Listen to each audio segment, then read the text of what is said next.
Welcome back. It has now been over 3 months since the devastating Lahaina fires on Maui that burned more than 2,000 acres and killed almost 100 people. Earlier this month, Hawaii Governor Josh Green announced a new recovery fund that would set aside over $150 million for the victims of the Maui fires.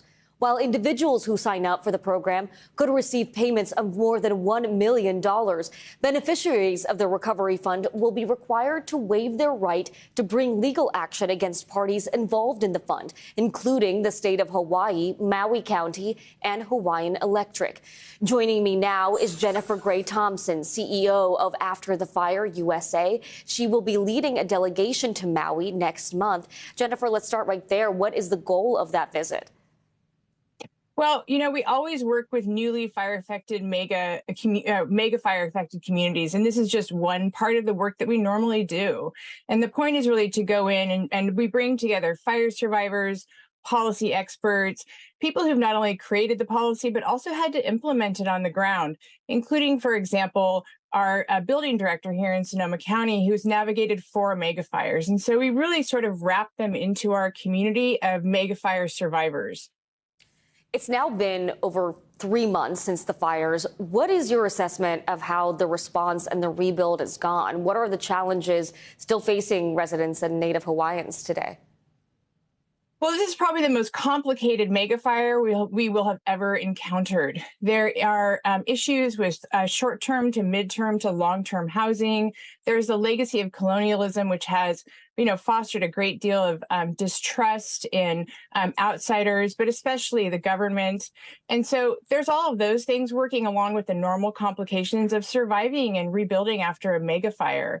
So they'll have about a year of cleanup and discussion and figuring out, what to do next and how to rebuild in a way that can get people all the way home. One of their major challenges is how do they actually navigate the fact that the land values are so high, but the incomes were not. They were very working class.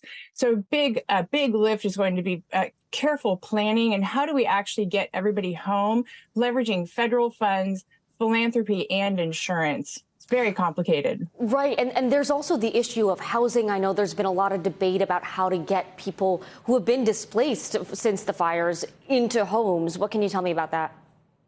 So Hawaii's done some pretty cool things. They're actually compensating people who bring in fire victims to live with them. We've never seen that before. It's really normal after a fire for people to double and triple up. Unfortunately, it's also really normal for them to have to move several times before they get home or find some sort of long-term housing because most rebuilding takes place between year 2 and year 5. So really for the next 2 years, how do they take care of the people who want to stay and want to go home? The nice thing about Hawaii is it's a very insular culture, but it's also very set on taking care of its own people. So I do think that you'll see some really innovative ways. We are going to see something called Ohana Hope Village run by a nonprofit. So there's going to be a variety of ways in order to keep people on the island. We do understand that some people have left and gone to Las Vegas just for a period of time to continue work in the hospitality world. But it is going to be a very difficult challenge. One of the good things that they have on their side in Hawaii is weather. So you can, there are more options than in another place that we've worked in, like Boulder, Colorado, or Plumas County, where they also encounter a lot of snow. So they will get a lot of help from FEMA, but some of it will come from the private and nonprofit sectors. Most of it will come from family and community.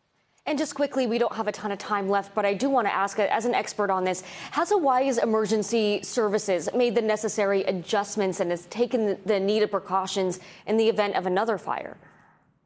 Well, I have yet to be in a community affected by a mega fire that's had a very successful emergency result, but they always get better after. So it's going to take them a little more careful planning. I know they've implemented some immediate changes, but really specific to a mega fire as opposed to a tsunami is something that they are currently addressing. From what we understand, they're going to continue to address, but it really is going to take about 6 months to a year. I think people need to remember we're at the very, very beginning of this process.